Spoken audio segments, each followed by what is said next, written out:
Hello everyone, welcome to my channel Sheetal with UGC NET Hindi JRF। जैसा कि आप सभी जानते हैं कि यूजीसी नेट हिंदी के पाठ्यक्रम यूनिट 7 में हिंदी कहानियाँ लगी हुई है। हम वन बाय वन करके हम एक एक कहानी को पढ़ेंगे। हमारी आज की कहानी है दुनिया का सबसे अनमोल रतन, जिसके लेखक प्रेमचंद जी हैं। तो आइए पढ़ते हैं हम अपनी आज की कहानी दुनिया का सबसे अनमोल रतन। दिल फिगार एक कटीले पेड़ के नीचे दामन चाक किए बैठा हुआ खून के आंसू बहा रहा था। वह सौंदर्य की देवी यानी मलका दिल फरेब का सच्चा और जान देने वाला प्रेमी था। उन प्रेमियों में नहीं जो इत्र फुलेल में बसकर और शानदार कपड़ों में सजकर आशिक के वेश में माशूकियत का दम भरते हैं, बल्कि उन सीधे साधे भोले भाले फिदाइयों में जो जंगल और पहाड़ों से सर टकराते हैं और फरियाद मचाते फिरते हैं। दिल फरेब ने उससे कहा था कि अगर तू मेरा सच्चा प्रेमी है तो जा और दुनिया का सबसे अनमोल चीज़ लेकर मेरे दरबार में आ, तब मैं तुझे अपनी गुलामी में कबूल करूँगी। अगर तुझे वह चीज़ न मिले तो खबरदार इधर रुख न करना, वरना सूली पर खिंचवा दूँगी। दिल फिगार को अपनी भावनाओं के प्रदर्शन का शिकवे शिकायत का प्रेमिका के सौंदर्य दर्शन का तनिक भी अवसर न दिया गया। दिल फरेब ने ज्यों ही यह फैसला सुनाया, उसके चौबदारों ने गरीब दिल फिगार को धक्के देकर बाहर निकाल दिया। आज 3 दिन से यह आफत का मारा आदमी उस कटीले पेड़ के नीचे उस भयानक मैदान में बैठा हुआ सोच रहा है कि क्या करूं? दुनिया का सबसे अनमोल चीज़ मुझको मिलेगी? नामुमकिन। और वह है क्या? कारू का खजाना, आबे हयात, खुसरो का ताज, जामे जाम, तख्ते ताउस, परवेज की दौलत नहीं, यह चीज़ें हरगिज़ नहीं। दुनिया में ज़रूर इनसे भी महंगी, इनसे भी अनमोल चीज़ें मौजूद है, मगर वह क्या है, कहाँ है, कैसे मिलेगी? यह खुदा ऐसी मुश्किल क्यों कर आसान होगी? दिल फिगार इन्हीं ख्यालों में चक्कर खा रहा था और अकल कुछ काम न करती थी। मुनीर शामी को हातिम सा मददगार मिल गया। ऐ काश कोई मेरा भी मददगार हो जाता। ऐ काश मुझे भी उस चीज़ का जो दुनिया की सबसे बेशकीमती चीज़ है नाम बतला दिया जाता। भला से वह चीज़ हाथ न आती, मगर मुझे इतना तो मालूम हो जाता कि वह किस किस्म की चीज़ है। मैं घड़े बराबर मोती की खोज में जा सकता हूँ। मैं समुंदर का गीत, पत्थर का दिल, मौत की आवाज़ और इनसे भी ज़्यादा बेनिशान चीज़ों की तलाश में कमर कस सकता हूँ, मगर दुनिया की सबसे अनमोल चीज़ यह मेरी कल्पना की उड़ान से बहुत ऊपर है। आसमान पर तारे निकल आए थे। दिल फिगार यकायक खुदा का नाम लेकर उठा और एक तरफ को चल खड़ा हुआ। भूखा प्यासा, नंगे बदन, थकन से चूर, वह बरसों वीरानों और आबादियों की खाक छानता फिरा। तलवे कांटों से छलनी हो गए, शरीर में हड्डियां ही हड्डियां दिखाई देने लगी, मगर वह चीज़ जो दुनिया की सबसे बेशकीमती चीज़ थी न मिली, और न कुछ उसका कुछ निशान मिला।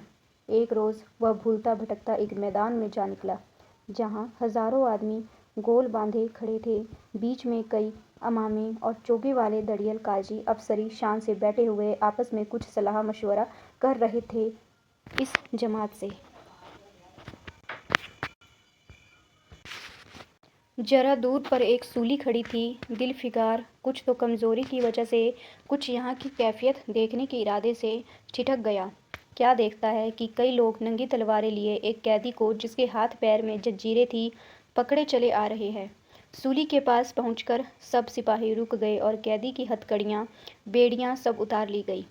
इस अभागे आदमी का दामन सैकड़ों बेगुनाहों के खून के छींटों से रंगीन था और उसका दिल नेकी के ख्याल और रहम की आवाज़ से ज़रा भी परिचित न था। उसे काला चोर कहते थे। सिपाहियों ने उसे सूली के तख्ते पर खड़ा कर दिया, मौत की फांसी उसकी गर्दन में डाल दी और जल्लादों ने तख्ता खींचने का इरादा किया कि वह अभागा मुजरिम चीख कर बोला, खुदा के वास्ते मुझे एक पल के लिए फांसी से उतार दो, ताकि अपने दिल की आखिरी आरजू निकाल लूँ। यह सुनते ही चारों तरफ सन्नाटा छा गया। लोग अचंभे में आकर ताकने लगे। काजियों ने एक मरने वाले आदमी की अंतिम याचना को रद्द करना उचित न समझा और बदनसीब पापी काला चोर ज़रा देर के लिए फांसी से उतार लिया गया। इस भीड़ में एक खूबसूरत भोला भाला लड़का एक छड़ी पर सवार होकर अपने पैरों पर उछल उछल फर्जी घोड़ा दौड़ा रहा था और अपनी सादगी की दुनिया में ऐसा मगन था कि जैसे वह इस वक्त सचमुच किसी अरबी घोड़े का शहसवार हो। उसका चेहरा उस सच्ची खुशी से कमल की तरह खिला हुआ था, जो चंद दिनों के लिए बचपन ही में हासिल होती है और जिसकी याद हमको मरते दम तक नहीं भूलती। उसका दिल अभी तक पाप की गर्द और धूल से अछूता था और मासूमियत उसे अपने गोद में खिला रही थी। बदनसीब काला चोर फांसी से उतरा, हजारों आंखें उस पर गड़ी हुई थी।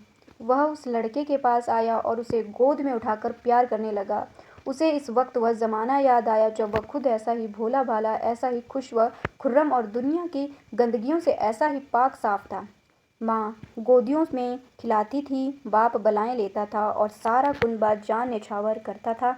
आह, काले चोर के दिल पर इस वक्त बीते हुए दिनों की याद का इतना असर हुआ कि उसकी आंखों में, जिन्होंने दम तोड़ती हुई लाशों को तड़पते देखा और न झपकी, आंसू का एक कतरा टपक पड़ा।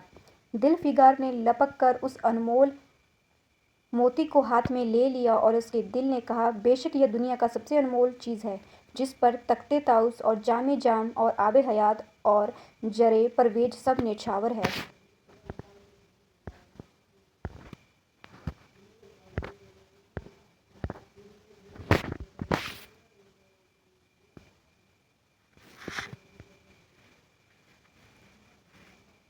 इस लाइन को अंडरलाइन कर लेंगे क्योंकि यह बहुत ही इंपॉर्टेंट लाइन है।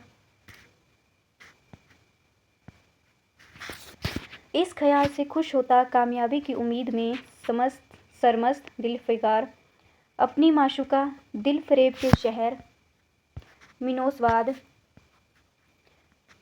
को चला, मगर ज्यों-ज्यों मंजिल तय होती जाती थी उसका दिल बैठ जाता था कि कहीं उस चीज़ की जिसे मैं दुनिया की सबसे बेशकीमती चीज़ समझता हूँ, दिलफरेब की आंखों में कदर न हुई तो मैं फांसी पर चढ़ा दिया जाऊँगा और इस दुनिया में नामुराद जाऊँगा। लेकिन जो हो सो हो, अब तो किस्मत आजमाई है। आखिरकार पहाड़ और दरिया तय करते हुए मिनोसवाद में आ पहुँचा और दिलफरेब की ड्योटी पर जाकर विनती की कि थकान से टूटा हुआ दिलफिगार खुदा के फजल से हुक्म की तामील करके आया है और आपके कदम चूमना चाहता है। दिलफरेब ने फौरन अपने सामने बुला भेजा और एक सुनहरे पर्दे की ओर से फरमाइश की कि वह अनमोल चीज़ पेश करो। दिलफिगार ने आशा और भय का एक विचित्र मनस्थिति में एक बूंद पेश की, उनकी सारी कैफियत बहुत पुरअसर लफ्ज़ों में बयान की। दिलफरेब ने पूरी कहानी बहुत गौर से सुनाई और वह भेंट हाथ में लेकर जरा देर तक गौर करने के लिए बोली, दिलफिगार,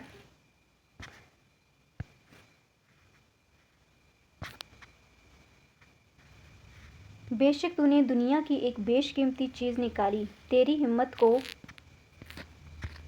सूझबूझ की दात देती हूँ, मगर यह दुनिया की सबसे बेशकीमती चीज़ नहीं।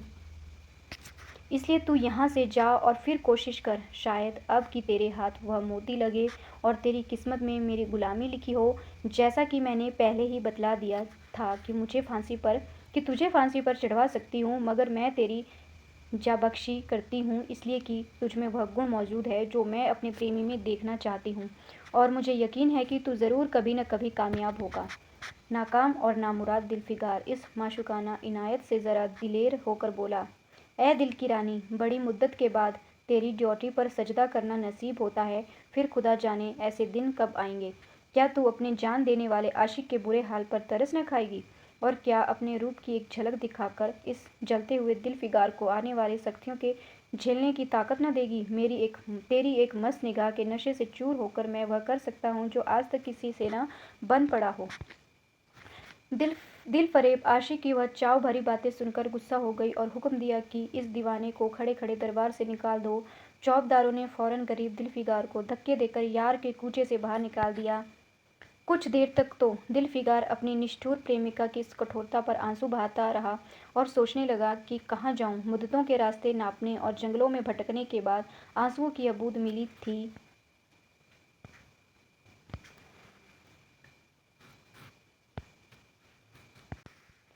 अब ऐसी कौन सी चीज़ है जिसकी कीमत इस आबदार मोती से ज़्यादा हो। हजरते खिज्र, तुमने सिकंदर को आबे हयात के कुएं का रास्ता दिखाया था, क्या मेरी बाह न पकड़ोगे। सिकंदर सारी दुनिया का मालिक था, मैं तो एक बेघर बार मुसाफिर हूँ। तुमने कितनी ही डूबती कश्तियाँ किनारे लगाई है। मुझ गरीब का बेड़ा भी पार करो ए आली मुकाम जिब्रील। कुछ तुम ही इस निबजान दुखी आशिक पर तरस खाओ। तुम खुदा के एक खास दरबारी हो, क्या मेरी मुश्किल आसान न करोगे। गरज यह कि दिलफिगार ने बहुत फरियाद मचाई, मगर उसका हाथ पकड़ने के लिए कोई सामने न आया। आखिर निराश होकर वह पागलों की तरह दोबारा एक तरफ को चल खड़ा हुआ। दिलफिगार ने पूरब से पश्चिम तक और उत्तर से दक्षिण तक कितने ही जंगलों और वीरानों का खाक छानी। कभी बर्फिस्तानी चोटियों पर सोया, कभी डरावनी घाटियों में भटकता, फिर मगर जिस चीज़ की धुन थी वह न मिली, यहाँ तक कि उसका शरीर हड्डियों का एक ढांचा रह गया।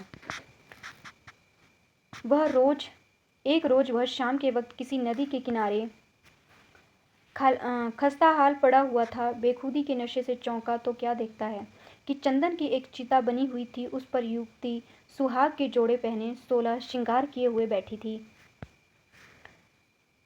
उसकी जांघ पर उसके प्यारे पति का सर है।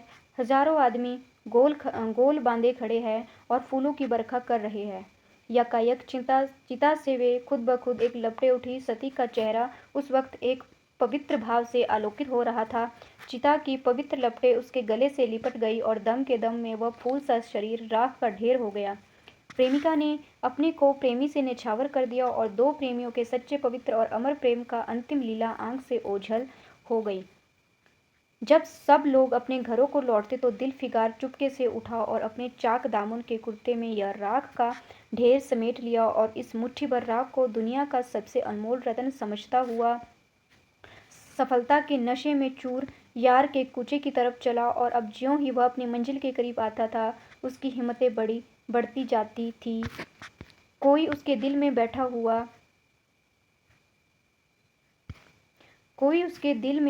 हुआ कह रहा था, अब की तेरी जीत है। और इस ख्याल ने उसके दिल में जो जो सपने दिखाए, उसकी चर्चा व्यर्थ है। आखिरकार वह शहर मिनोसवाद में दाखिल हुआ और दिलफरेब की ऊंची ड्योटी पर जाकर खबर दी कि दिलफिगार सुरखरू होकर लौटा है और हजूर के सामने आना चाहता है। दिलफरेब ने जाबाज आशिक को फौरन दरबार में बुलाया और उस चीज़ के लिए जो दुनिया की सबसे बेशकीमती चीज़ है, हाथ फैला दिया। दिलफिगार ने हिम्मत करके उसके चांदी की कलाई चूम ली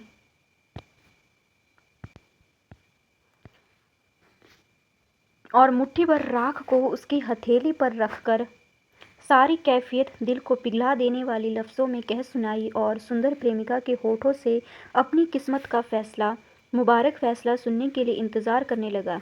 दिलफरेब ने उस मुट्ठी भर राख को आंखों से लगा लिया और कुछ देर तक विचारों के सागर में डूबे रहने के बाद बोली, ए जान निछावर करने वाले आशिक दिलफिगार, बेशक यह राख जो तू लाया है, जिसमें लोह को सोना कर देने की सिफ़त है, दुनिया की बेशकीमती चीज़ है और सच्चे दिल से तेरी एहसानमंद हूँ कि तूने ऐसी अनमोल भेंट मुझे दी।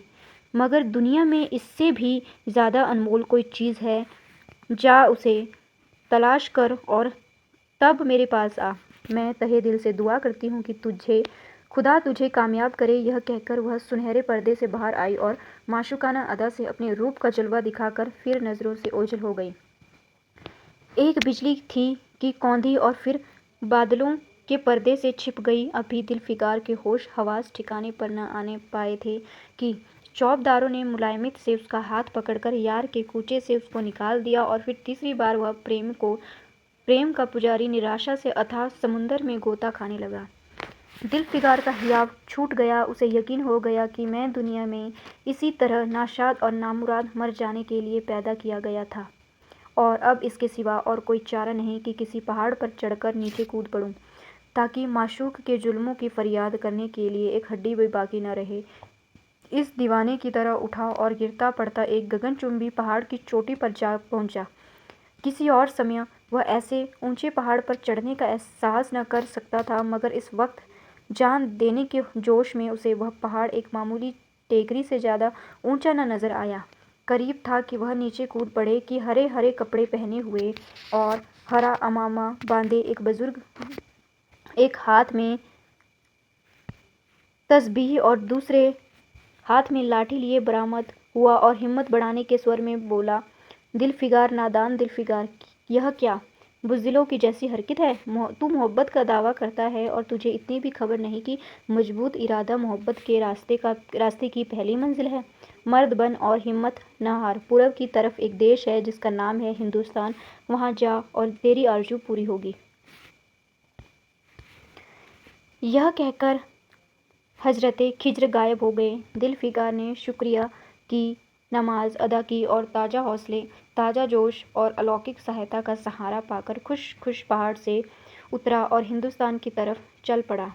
मुद्दतों तक कांटों से भरे हुए जंगलों के, आग बरसाने वाले रेगिस्तानों की कठिन घाटियों और अलग्य पर्वतों को तय करने के बाद दिलफिगार हिंद की पाक सरजमीन में दाखिल हुआ और एक ठंडे पानी के खेतों में सफ़र की तकलीफ धोकर थकान के मारे नदी के किनारे लेट गया। शाम होते होते वह एक चटियल मैदान में पहुंचा जहां बेशुमार अधमरी और बेजान लाशें बिना कफन के पड़ी हुई थी। चील, कौवे और वहशी दरिंदे मरे पड़े हुए थे और सारा मैदान खून से लाल हो रहा था। यह डरावना दृश्य देखते ही दिलफिकार का जी दहल गया। जो खुदा किस मुसीबत में जान फंसी, मरने वालों का कराहना, सिसकना और एड़ियाँ रगड़कर जान देना, दरिंदों की हड्डियों को नोचना और गोश्त के लोथड़ों को लेकर भागना, ऐसा हौलनाक सीन दिलफिकार ने कभी न देखा था।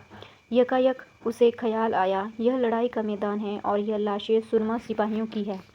इतने में करीब से करहाने की आवाज़ आई। दिलफिकार उस तरफ फिरा तो देखा कि एक लंबा तगड़ा आदमी, जिसका मर्दाना चेहरा जान निकालने की कमज़ोरी से पीला हो गया है, ज़मीन पर सिर झुकाए पड़ा हुआ है। सीने से खून का फव्वारा जारी है, मगर आबदार तलवार की मुठ पंजे से अलग नहीं हुई। दिलफिकार ने एक चिथड़ा लेकर घाव के मुंह पर रख दिया ताकि खून रुक जाए और बोला, ए जवां मर्द। मगर आबदार तलवार की मुठ पंजे से अलग नहीं हुई। दिलफिकार ने यह चिथड़ा लेकर घाव के मुंह पर रख दिया ताकि खून रुक जाए और बोला, ए जवां मर्द, तू कौन है? जवां मर्द ने यह सुनकर आंखें खोली और वीरों की तरफ बोला, क्या तू नहीं जानता मैं कौन हूँ?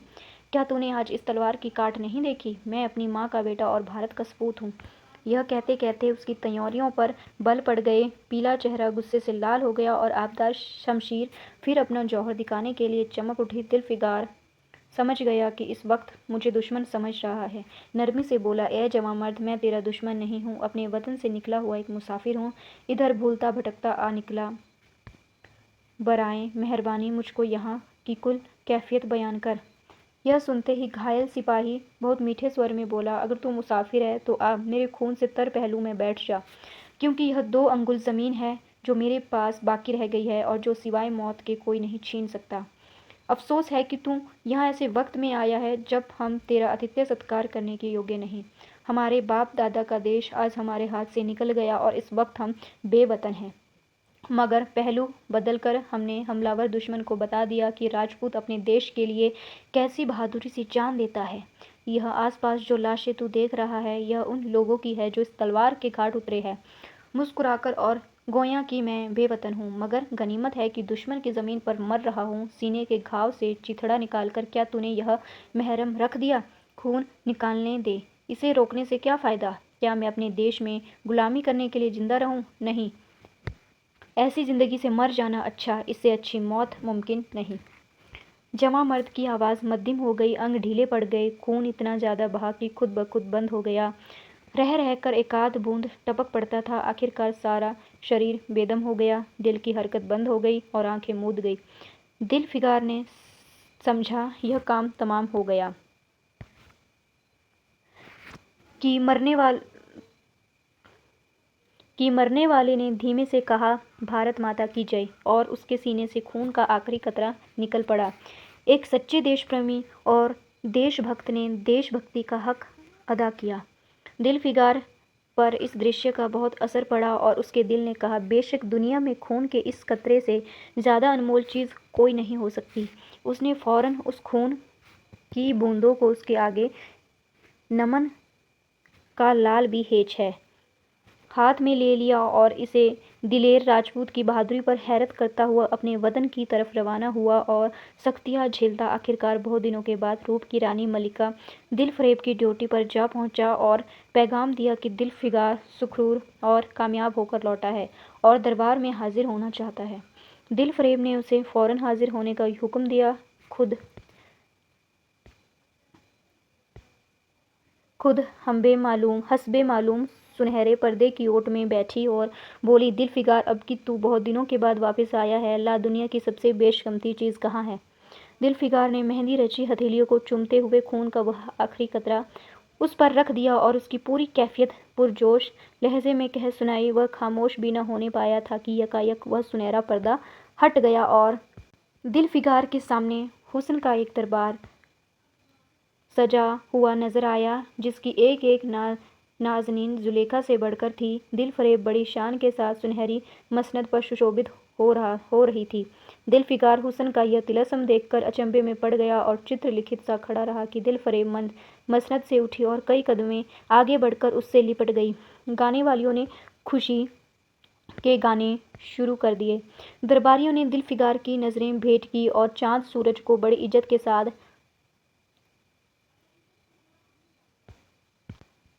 मसनद पर बिठा दिया। जब वह लुभावना गीत बंद हुआ तो दिलफरेब खड़ी हो गई और हाथ जोड़कर दिलफिकार से बोली, ए जौनिसार आशिक दिलफिकार, मेरी दुआएं अब बर आई और खुदा ने मेरी सुन ली है। तुझे कामयाब व सुरखरू किया। आज से तू मेरा मालिक और मैं तेरी लौंडी। यह कहकर उसने एक रत्न जड़ित मंजूषा मंगाई और उसमें से एक तख्ती निकाली, जिस पर सुनहरे अक्षरों में लिखा हुआ, खून का वह आखिरी कतरा जो वतन के हिफाजत में गिरे दुनिया का सबसे अनमोल रत्न है। तो इसी तरह हमारी आज की कहानी दुनिया का अनमोल रत्न यहीं पर ख़त्म होती है। यदि आप सभी को मेरे द्वारा वाचन की गई कहानी अच्छी लगी हो तो मेरी वीडियो पर कमेंट्स, लाइक व शेयर करना और बेल आइकन पर प्रेस करना ना भूलें, ताकि ज़्यादा से ज़्यादा वीडियो आप तक पहुंचते रहे।